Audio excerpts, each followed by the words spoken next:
السلام علیکم۔ بسم اللہ الرحمن الرحیم۔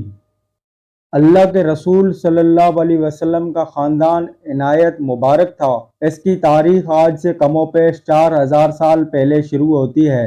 آپ کے جد امجد حضرت ابراہیم علیہ السلام عراق کے شہر اور کے باشندے تھے۔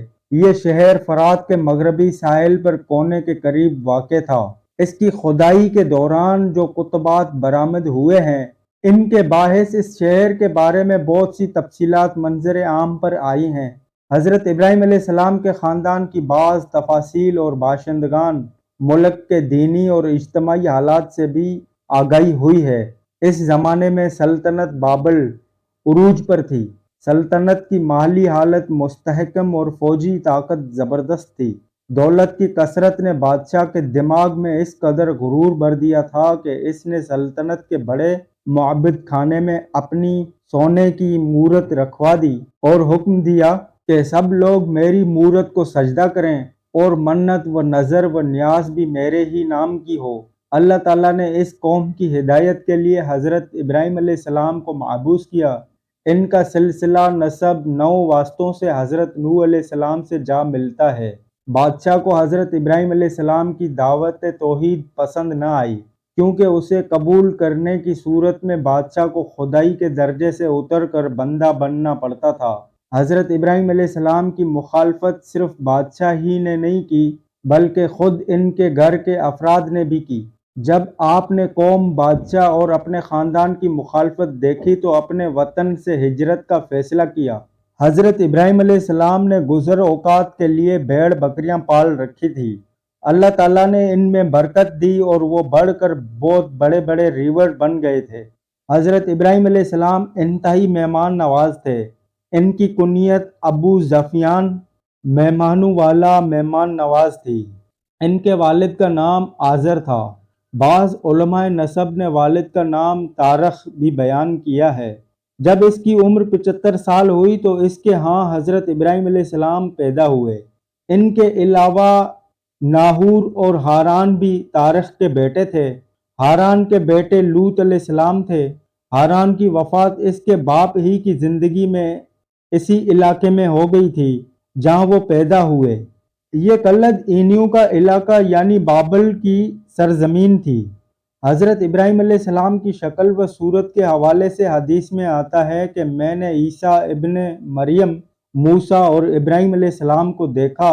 عیسیٰ علیہ السلام سرخ فام، گھنگریالے بالوں اور چوڑے سینے والے تھے، اور موسیٰ علیہ السلام گندمی رنگ کے فربا بدن تھے۔ صحابہ کرام نے عرض کیا اور ابراہیم علیہ السلام ارشاد ہوا، اپنے ساتھی محمد صلی اللہ علیہ وسلم کو دیکھ لو۔ مراد یہ کہ اللہ کے رسول کی شکل و صورت اپنے جد امجد حضرت ابراہیم علیہ السلام سے ملتی تھی۔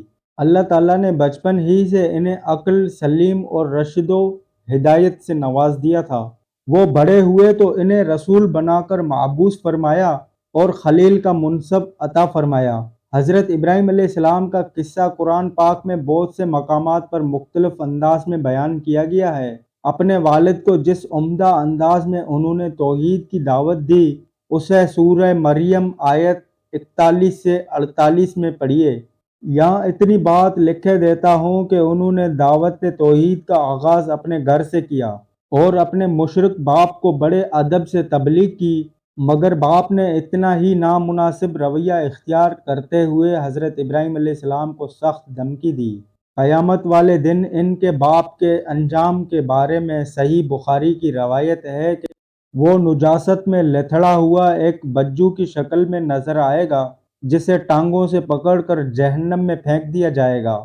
حضرت ابراہیم علیہ السلام کی قوم کے لوگ سال میں ایک بار شہر سے نکل کر عید قومی جشن منانے جایا کرتے تھے۔ ان کے والد نے ان کو بھی جشن میں شامل ہونے کی دعوت دی۔ وہ کہنے لگے، میں بیمار ہوں۔ آپ نے کلام میں توریہ کیا تاکہ آپ بتوں کو پاش پاش کر کے ان کے مذہب کی غلطی ظاہر کر سکیں اور سچے دین کی حقانیت واضح کر سکیں۔ جب لوگ عید منانے چلے گئے اور آپ شہر میں اکیلے رہ گئے تو آپ جلدی سے لوگوں کی نظروں سے بچ کر بتوں کے پاس پہنچ گئے۔ ان کو خوب سجا بنا کر ایک کمرے میں رکھا گیا تھا۔ ان کے سامنے طرح طرح کے کھانے رکھے ہوئے تھے۔ حضرت ابراہیم علیہ السلام نے ان کا مذاق اڑایا اور از راہ استضاء پوچھا، تم کھاتے کیوں نہیں؟ تمہیں کیا ہوا ہے؟ تم بولتے کیوں نہیں؟ پھر انہوں نے ایک بسولہ، لوہے کا ایک بھاری ہتھیار جس سے بڑئی لکڑی کاٹتے ہیں، ہاتھ میں لیا، سوائے بڑے بت کے تمام بتوں کو مار مار کر ٹکڑے ٹکڑے کر دیا۔ قرآن پاک میں آتا ہے کہ سوائے بڑے بت کے سب کو توڑ دیا، شاید وہ اس کی طرف رجوع کریں۔ روایت میں ہے کہ بعد ازاں آپ علیہ السلام نے بسولہ بڑے بت کے ہاتھ میں رکھ دیا تاکہ یہ تاثر ملے کہ اسے اپنے ساتھ چھوٹے بتوں کی عبادت ہوتے دیکھ کر غصہ آ گیا، اس لیے اس نے انہیں توڑ پھوڑ کر رکھ دیا۔ جب لوگ جشن سے فارغ ہو کر آئے اور اپنے معبودوں کا یہ حشر دیکھا تو کہنے لگے، ہمارے معبودوں کو کس نے توڑا ہے؟ یہ کام کس نے کیا ہے؟ لوگوں نے کہا کہ ہم نے ایک نوجوان کو ان کا ذکر کرتے ہوئے سنا ہے، اسے ابراہیم کہتے ہیں، وہ ان کے عیب بیان کرتا ہے، ان کی تحقیر و تذلیل کرتا ہے، اسی نے پیچھے رہ کر انہیں توڑا ہے۔ لوگ کہنے لگے، اسے لوگوں کے سامنے لاؤ تاکہ وہ گواہ رہے۔ حضرت ابراہیم علیہ السلام یہی چاہتے تھے کہ سب لوگ جمع ہو جائیں تو تمام بت پرستوں کے سامنے ان کا عقیدہ غلط ہونے کی دلیل پیش کی جائے۔ چنانچہ سب لوگ جمع ہو گئے۔ حضرت ابراہیم علیہ السلام بھی اس مجموعہ عام کے سامنے آ گئے۔ لوگوں نے حضرت ابراہیم علیہ السلام سے پوچھا کہ اے ابراہیم، کیا ہمارے معبودوں کا یہ حشر تم نے کیا ہے؟ انہوں نے کہا، یہ کام ان کے اس بڑے بت نے کیا ہوگا، اگر یہ بولتے ہیں تو ان سے پوچھ لو۔ اب قوم نے غور فکر کیا، اپنے سر جھکا لیے، پھر اپنے آپ کو خود ملامت کرنے لگے کہ تم نے خود ہی غلطی کی، ان کے پاس کوئی چوکیدار اور محافظ نہیں چھوڑا۔ وہ حیرت زدہ ہو کر حضرت ابراہیم علیہ السلام سے کہنے لگے کہ تمہیں معلوم ہے یہ بت باتیں نہیں کرتے، پھر آپ ہمیں کیوں کہتے ہیں کہ ان سے پوچھ لو؟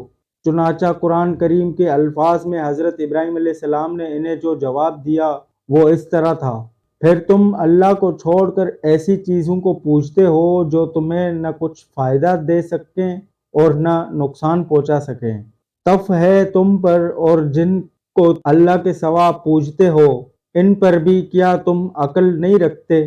قوم نے لاجواب ہونے پر وہی رویہ اپنایا جو ہر سرکش اور متکبر شخص کھانے پر اختیار کرتا ہے۔ لہذا مشرک قوم نے اکٹھے ہو کر حضرت ابراہیم علیہ السلام کو نشان عبرت بنانے کا پروگرام بنایا۔ بت پرست کہنے لگے، ایک عمارت بناؤ، اس میں آگ جلاؤ، پھر اس کو آگ کے ڈھیر میں ڈال دو۔ چنانچہ انہوں نے ہر ممکن جگہ سے ایندھن جمع کرنا شروع کیا اور ایک مدت تک اکٹھا کرتے رہے۔ نوبت یہاں تک پہنچ گئی کہ اگر کوئی عورت بیمار ہو جاتی تو یہی نظر مانتی کہ اگر مجھے شفا ہو گئی تو ابراہیم کو نظر آتش کرنے کے لیے اتنا ایندھن دوں گی۔ پھر عمارت کے اندر ایک وسیع ہموار جگہ میں تمام ایندھن رکھ کر اسے آگ لگا دی گئی۔ آگ روشن ہوئی، بھڑکی، اس کے شعلے بلند ہوئے اور اس سے اتنی چنگاریاں اڑنے لگی جو اس سے پہلے کبھی کسی نے نہ دیکھی تھی۔ فارس کے بتوں میں سے ہیزن نامی کردی شخص نے ایک منجنیق بنائی۔ یہ آلہ سب سے پہلے اسی شخص نے بنایا تھا۔ اللہ تعالیٰ نے اسے زمین میں دھنسا دیا، وہ قیامت تک دھنستا ہی چلا جائے گا۔ لوگوں نے آپ کو پکڑ کر باندھ دیا اور مشقیں کس دی۔ اس وقت آپ کی زبان پر حسبن اللہ و نعم الوکیل کے الفاظ تھے، یعنی ہمیں اللہ کافی ہے اور وہ اچھا کارساز ہے۔ اللہ تعالیٰ نے آگ کو حکم دیا، اے آگ سرد ہو جا اور ابراہیم پر سلامتی والی بن جا۔ سلامتی والی سے مراد یہ کہ اتنی ٹھنڈی نہ ہو جانا کہ حضرت ابراہیم علیہ السلام کو اس کی ٹھنڈک سے تکلیف محسوس ہو۔ صحیح بخاری میں ام شریک رضی اللہ تعالیٰ عنہا سے روایت ہے کہ رسول اللہ صلی اللہ علیہ وسلم نے چھپکلی کو ہلاک کرنے کا حکم دیا کہ وہ ابراہیم علیہ السلام کی آگ تیز کرنے کے لیے پھونکے مارتی تھی۔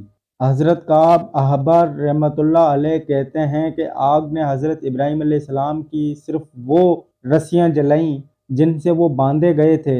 بہرحال کفار نے حضرت ابراہیم علیہ السلام پر فتح پانے کی بہت کوشش کی لیکن وہ مغلوب ہوئے۔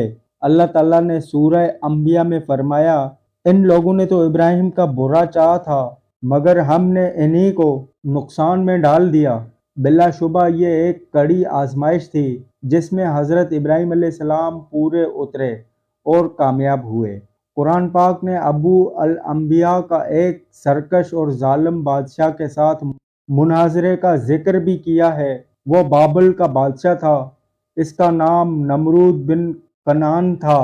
یہ شخص پوری دنیا پر حکومت کرتا تھا۔ علماء کے قول کے مطابق پوری دنیا پر صرف 4 بادشاہوں نے حکومت کی، ان میں سے 2 مومن اور 2 کافر تھے۔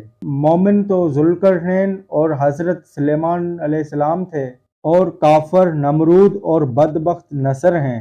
علماء کے مطابق نمرود مسلسل 400 سال تک بادشاہ رہا۔ مورخین کے مطابق ابراہیم علیہ السلام اور نمرود کے درمیان مناظرہ اس روز ہوا جس دن وہ آگ سے نکلے۔ امام ابن کثیر البدیہ و النہایہ میں لکھتے ہیں کہ نمرود نے اشیاء خوردنی کا نظام اپنے ہاتھ میں لے رکھا تھا۔ لوگ غلہ لینے اس کے پاس جاتے تھے۔ حضرت ابراہیم علیہ السلام بھی اس کے پاس غلہ لینے چلے گئے۔ اس سے پہلے ان دونوں کی کبھی ملاقات نہیں ہوئی تھی۔ اس وقت یہ مناظرہ ہو گیا۔ سورہ بقرہ آیت 258 میں اس کا ذکر ہے۔ نمرود نے اپنے رب ہونے کا دعویٰ کیا۔ حضرت ابراہیم علیہ السلام نے فرمایا کہ میرا رب زندہ کرتا ہے اور مارتا ہے۔ اس نے کہا کہ میں بھی زندہ کرتا اور مارتا ہوں۔ اس کے سامنے 2 آدمی پیش ہوئے جن کے لیے سزائے موت کا حکم ہو چکا تھا۔ اس نے ایک کو قتل کرنے کا حکم دیا اور دوسرے کو معاف کر دیا۔ اس طرح اس نے یہ فریب دینے کی کوشش کی کہ اس نے ایک کو موت دے دی اور دوسرے کو زندگی بخش دی۔ یہ بیکار بات تھی، اس کا موضوع مناظرہ سے کوئی تعلق نہ تھا۔ بہرحال حضرت ابراہیم علیہ السلام نے اسے ایک اور دلیل دی کہ اللہ وہ ہے جو سورج کو مشرق سے نکالتا ہے، لہٰذا تو اسے مغرب سے نکال کر دکھا۔ یہ بات سن کر کافر ششردہ رہ گیا اور لاجواب ہو گیا۔ اس نے حضرت ابراہیم علیہ السلام کو غلہ دینے سے انکار کر دیا۔ آپ واپس گھر کے قریب پہنچے تو دونوں بورے مٹی سے بھر لیے۔ دل میں سوچا کہ جب میں گھر پہنچوں گا تو گھر والے مطمئن ہو جائیں گے۔ گھر پہنچ کر انہوں نے بورے اتارے اور سو گئے۔ آپ کی زوجہ محترمہ حضرت سارہ اٹھ کر بوروں کے پاس گئی تو دیکھا کہ وہ عمدہ غلے سے بھرے ہوئے ہیں۔ انہوں نے کھانا تیار کیا۔ حضرت ابراہیم علیہ السلام بیدار ہوئے تو دیکھا کہ کھانا تیار ہے۔ انہوں نے پوچھا کہ یہ کھانا کہاں سے آیا ہے؟ زوجہ محترمہ نے فرمایا کہ آپ جو غلہ لائے تھے اسی سے تیار کیا ہے۔ آپ سمجھ گئے کہ یہ رزق اللہ تعالیٰ نے معجزانہ طور پر عطا فرمایا ہے۔ اللہ تعالیٰ نے اس ظالم کا خاتمہ اس طرح کیا کہ اس کی فوج پر اتنے مچھر بھیج دیے کہ ان کی چھاؤں میں سورج چھپ گیا۔ پھر ان مچھروں کو لشکر پر مسلط کر دیا۔ انہوں نے ان کا گوشت اس طرح نوچا کہ صرف ہڈیاں باقی رہ گئیں۔ ایک مچھر نمرود کی ناک میں گھس گیا۔ اللہ نے اس کے ذریعے اسے ایک مدت تک عذاب میں مبتلا رکھا۔ اس کے سر پر ہتھوڑے سے ضربیں لگائی جاتی تھیں حتیٰ کہ وہ اللہ کے حکم سے ہلاک ہو گیا۔ حضرت ابراہیم علیہ السلام نے جب اپنی قوم کی ہٹ درمی، انکار اور کفر پر اصرار دیکھا تو ہجرت کا ارادہ فرما لیا۔ آپ نے شام کے علاقے کی طرف ہجرت فرمائی۔ یہ وہ مقدس سرزمین ہے جس میں اللہ تعالیٰ نے جہان والوں کے لیے برکت رکھی ہے۔ کچھ مدت وہاں رہنے کے بعد انہوں نے مصر کا رخ کیا۔ مصر میں اس وقت جو شخص حکمران تھا اس کا نام رقیون تھا۔ وہ دراصل بابل ہی کا باشندہ تھا۔ ممکن ہے کہ مصر جاتے ہوئے حضرت ابراہیم علیہ السلام نے ہم وطنی کے رشتے کو وجہ تعارف خیال کر لیا ہو۔ حضرت ابراہیم علیہ السلام حضرت سارہ کے ساتھ جب مصر پہنچے تو مصر کے اس بادشاہ کو بتایا گیا کہ یہاں ایک شخص آیا ہے جس کے ساتھ ایک حسین ترین خاتون ہے۔ اس نے آپ علیہ السلام کو بلا بھیجا اور پوچھا یہ عورت کون ہے؟ اس بادشاہ کا معاملہ یہ تھا کہ اگر وہ بھائی بہن کو ایک ساتھ پاتا تو بہن کو کوئی نقصان نہیں پہنچاتا تھا، اس لیے آپ نے فرمایا یہ میری بہن ہے۔ آپ نے حضرت سارہ سے جا کر کہا کہ اس وقت روئے زمین پر میرے اور تیرے سوا کوئی مومن موجود نہیں۔ اس نے مجھ سے تیرے بارے میں پوچھا تو میں نے اسے بتایا کہ تو میری بہن ہے، اب میری بات جھٹلا نہ دینا۔ بادشاہ نے سارہ کو طلب کیا، جب وہ اس کے سامنے پیش ہوئیں تو اس نے ہاتھ بڑھا کر آپ کو چھونا چاہا تو اسے پکڑ لیا گیا، یعنی حرکت نہ کر سکا۔ اس نے کہا تم میرے لیے دعا کرو تو میں تمہیں تکلیف نہیں پہنچاؤں گا۔ جب اسے معلوم ہوا کہ وہ اللہ کے برگزیدہ نبی کی بیوی ہے تو اس نے حضرت ابراہیم کی عنایت قدر و منزلت کی، اور جب وہ وہاں سے وطن کو واپس ہوئے تو اس نے اپنی بیٹی ہاجرہ بھی ساتھ کر دی تاکہ اس نیک خاندان میں اس کی تربیت ہو اور وہ اپنے ہی ملک اور قدیم نسل کے باشندوں سے بیاہ ہی جائے۔ اپنے مہمان نواز بادشاہ کی خوش آئندہ آرزو کو پورا کرنے کی غرض سے حضرت ابراہیم علیہ السلام نے حضرت ہاجرہ سے نکاح کر لیا۔ اللہ نے انہیں پہلا بیٹا اسی کے بطن سے عنایت کیا، اس کا نام اسماعیل علیہ السلام رکھا گیا۔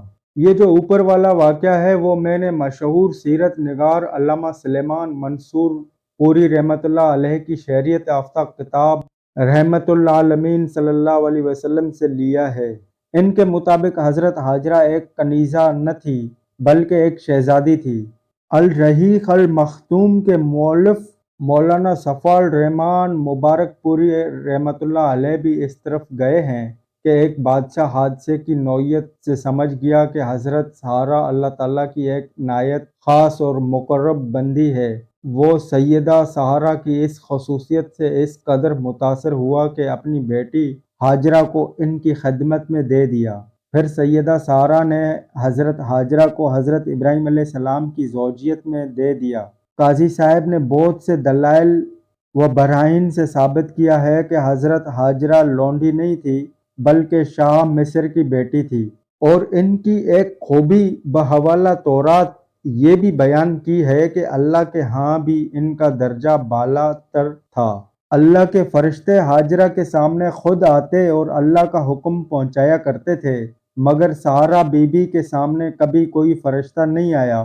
بہرحال حقائق کے ملاشی قاضی صاحب کی رحمت العالمین کا مطالعہ فرمائیں، ان پر حقیقت حال واضح ہو جائے گی۔ حضرت ابراہیم علیہ السلام حضرت سارہ اور حضرت ہاجرہ کو ہمراہ لے کر فلسطین واپس آئے۔ پھر اللہ تعالیٰ نے حضرت ابراہیم علیہ السلام کو ہاجرہ علیہ السلام کے باطن سے ایک فرزند ارجمندی اسماعیل علیہ السلام عطا فرمایا۔ اس پر حضرت سارہ کو جو بے اولاد تھی بڑی غیرت آئی۔ اسی دوران حضرت ابراہیم علیہ السلام نے اللہ کی طرف اشارہ پا کر دونوں ماں بیٹے کو ایک دوسری جگہ منتقل کر دیا۔ بعد میں اللہ تعالیٰ نے ایسے حالات پیدا کر دیے کہ اللہ کے حکم سے ان دونوں کو لے کر حجاز تشریف لے گئے۔ وہاں ایک بے آب و گیا وادی میں بیت اللہ شریف کے قریب ٹھہرا دیا۔